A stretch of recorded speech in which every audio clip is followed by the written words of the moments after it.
Hello student. अभी हमारे video में आपने चीफ जस्टिस के क्वालिफिकेशन के बारे में पढ़ा सुना।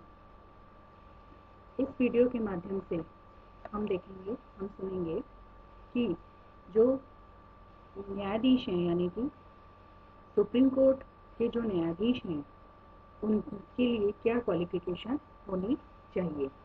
तो इसके बारे में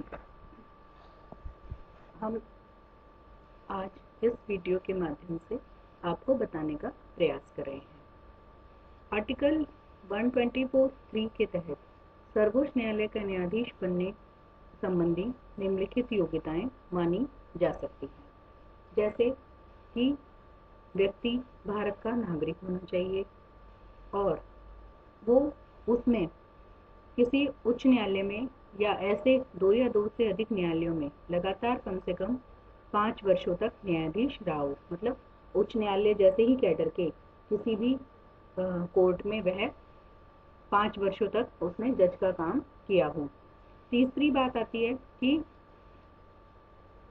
या फिर किसी उच्च न्यायालय में या ऐसे 2 या 2 से अधिक न्यायालयों में लगातार कम से कम 10 वर्षों तक वकील रहा हो, अधिवक्ता रहा हो और राष्ट्रपति की राय में वह पारंगत डिस्टिंग्विश जूरिस्ट रहा हो, विधिवेत्ता रहा हो। यहाँ पर एक बात और मैं बताना चाहूंगी कि उच्च न्यायालय में जो 10 वर्ष तक अधिवक्ता वाली स्थिति में वह अभी भी जोड़ी जाएगी जब वह इस दौरान जिला न्यायाधीश या उसके ऊपर के किसी न्यायिक पद पर रहा हो। क्लियर है। अब है कि शपथ कैसे दिलवाई जाती है। संविधान के अनुच्छेद 124(6) में शपथ संबंधी प्रावधान है। इस प्रावधान के तहत सर्वोच्च न्यायालय के न्यायाधीश नियुक्त होने से पहले ये संविधान की तीसरी अनुसूची में इस उद्देश्य के प्रारूप को बताया गया है कि वह व्यक्ति भारत के राष्ट्रपति या उसके द्वारा इस प्रयोजन के लिए नियुक्त किसी अन्य व्यक्ति के समक्ष शपथ लेगा। मुख्य न्यायाधीश द्वारा भारत के संविधान के प्रति सच्ची श्रद्धा और निष्ठा रखने की शपथ ली जाती है और भारत की प्रभुता और अखंडता को अक्षुण्ण बनाए रखने का वचन भी लिया जाता है। अब आती है, शपथ भी ले ली कि अब उनका कार्यकाल क्या होता है।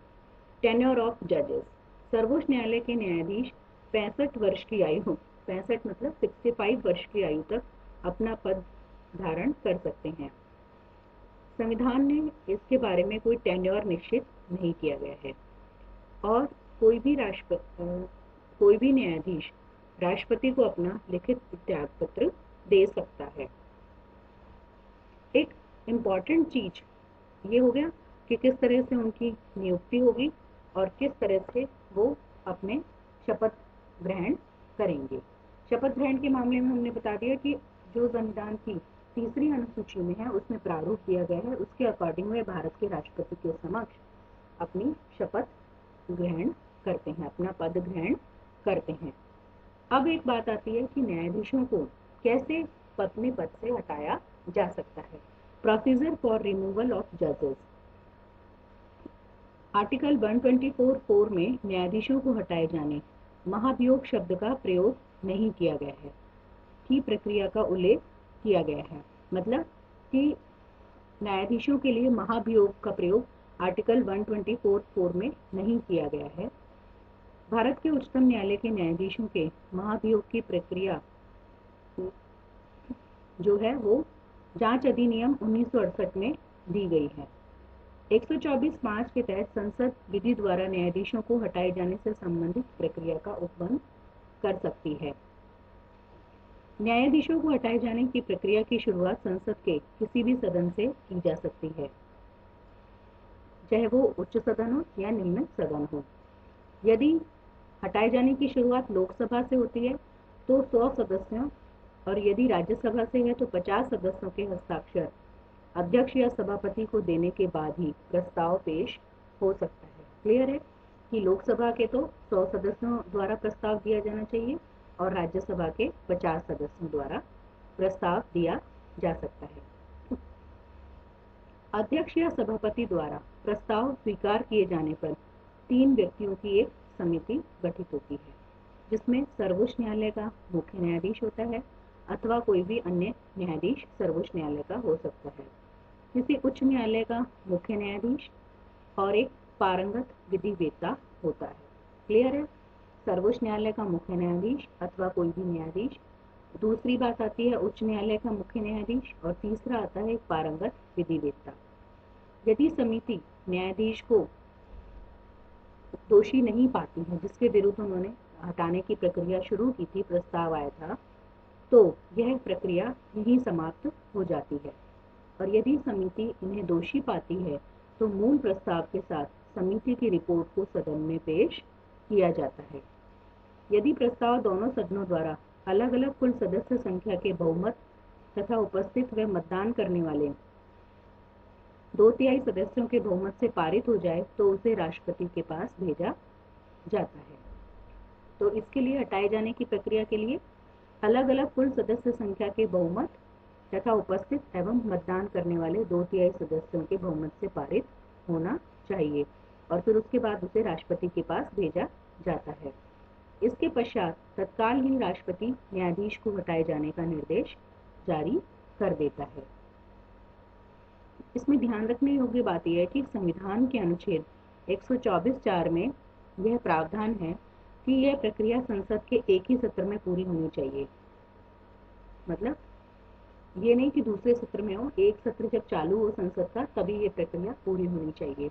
परंतु वी रामास्वामी के संदर्भ में सर्वोच्च न्यायालय द्वारा ये निर्धारित किया गया कि यदि न्यायाधीश के महाभियोग की प्रक्रिया के दौरान लोकसभा भंग हो जाए तो भी संकल्प लैप्स नहीं होता है, मतलब वो चालू रहता है प्रक्रिया। अभी तक केवल सर्वोच्च न्यायालय के एक न्यायाधीश वी रामास्वामी के संदर्भ में ही महाभियोग का प्रस्ताव लाया गया, परंतु लोकसभा में यह प्रस्ताव अपेक्षित बहुमत के अभाव में पारित नहीं हो पाया था। क्लियर है बिल्कुल? अनुच्छेद 125(1) में प्रावधान है कि सर्वोच्च न्यायालय को वह वेतन दिया जाएगा। अब हम वेतन और भत्तों की बात कर रहे हैं, वो 125(1) में बताया गया है। तो सर्वोच्च न्यायालय के को वह वेतन दिया जाएगा जो संसद विधि द्वारा निर्धारित करे, और जब तक संसद निर्धारित नहीं करती तब तक संविधान की दूसरी अनुसूची में निर्दिष्ट वेतन ही दिया जाएगा। क्योंकि न्यायाधीशों को मिलने वाले भत्ते, विशेषाधिकार, पेंशन, अवकाश आदि का उल्लेख संविधान के अनुच्छेद 125(2) में किया गया है। प्रत्येक न्यायाधीश को सेवानिवृत्ति के बाद अपने अंतिम माह के वेतन की 50% राशि पेंशन के रूप में प्राप्त होती है। न्यायाधीशों के वेतन, भत्तों, अधिकारों तथा कार्य शर्तों में कोई अलाभकारी परिवर्तन नहीं किया जा सकता। अनुच्छेद 360 के प्रावधानों के अंतर्गत यानी कि फाइनेंशियल इमरजेंसी में भी की घोषणा लागू होने की स्थिति में ही इनके वेतन और भत्तों में कटौती की जा सकती है अथवा नहीं की जा सकती। न्यायाधीशों की आय आयकर से मुक्त नहीं होती है। भारत के मुख्य न्यायाधीश एवं अन्य न्यायाधीशों के वेतन एवं भत्ते संसद द्वारा निर्धारित किए जाते हैं। तो ये थी हमारी वेतन और भत्तों की बात कि उनके जो वेतन भत्ते हैं वो संसद के द्वारा निर्धारित होते हैं, पर अगर संसद नहीं करती है तो वो वेतन और भत्ते अनुच्छेद 125(2) के तहत दिए जाते हैं। फिर है तदर्थ न्यायाधीशों की नियुक्ति। तदर्थ का मतलब होता है अपॉइंटमेंट ऑफ एडॉक जजेस। एडॉक जजेस क्या होते हैं? अनुच्छेद 127 के तहत सर्वोच्च न्यायालय में न्यायाधीशों की क्वारम न पूरा होने पर एडॉक आधार पर न्यायाधीशों की नियुक्ति की जा सकती है। जैसे कि सरकार के पास में परमानेंट जजेस नहीं है तो कुछ एडॉक जजेस की नियुक्ति की जा सकती है। तो जो न्यायाधीश सर्वोच्च न्यायालय के न्यायाधीश होने की योग्यता रखते हों, ऐसे किसी न्यायाधीश के स्वास्थ्य या किसी अन्य कारण से अपना काम न करने पाने की स्थिति में हो। जैसे कई बार होता है कि कोई न्यायाधीश अपना काम नहीं कर पा रहा, कोई उनके हेल्थ प्रॉब्लम है, तो वो दूसरे न्यायाधीश को एडॉक रख सकता है, किसी को भी जो कि सर्वोच्च न्यायालय का न्यायाधीश पूरी होने की योग्यता रखता हो। लेकिन इसमें भी दो बातें पूरी होनी चाहिए। कौन कौन सी? एक तो उसे संबंधित उच्च न्यायालय के मुख्य न्यायाधीश से परामर्श करना होगा, जहाँ से उसे वो एडॉक जज लेना है। दूसरी बात है, उसे राष्ट्रपति से सहमति लेनी होगी। मतलब क्या है कि सर्वोच्च न्यायालय का मान लो मुख्य न्यायाधीश कि भाई वो नहीं कर पा रहा, काम नहीं कर पा रहा, तो वो हेल्थ पॉइंट ऑफ व्यू से तो वो अगर एडॉक जज रखना चाहते हैं तो वो किन परिस्थितियों में रख सकते हैं, मतलब उनके लिए क्या शर्तें होंगी। एक तो उसे कि संबंधित जिस भी हाई कोर्ट से वो जज को बुलाएंगे तो उनके हाई कोर्ट के जो मुख्य न्यायाधीश हैं, चीफ जस्टिस हैं, उनसे उनको परामर्श लेना होगा। दूसरी बात है, उसे राष्ट्रपति से सहमति लेनी होगी। एडॉक न्यायाधीश के रूप में नियुक्त न्यायाधीश जब सर्वोच्च न्यायालय की बैठकों में उपस्थित होगा तब उसे वो सभी अधिकार, शक्तियां या विशेषाधिकार प्राप्त होंगे जो सर्वोच्च न्यायालय के न्यायाधीशों को प्राप्त होते हैं। क्लियर हो गया बिल्कुल कि एडॉक ज्वाइनिंग किस तरह से होती है, एडॉक जजेस क्या होते हैं, उनकी नियुक्ति क्या होती है।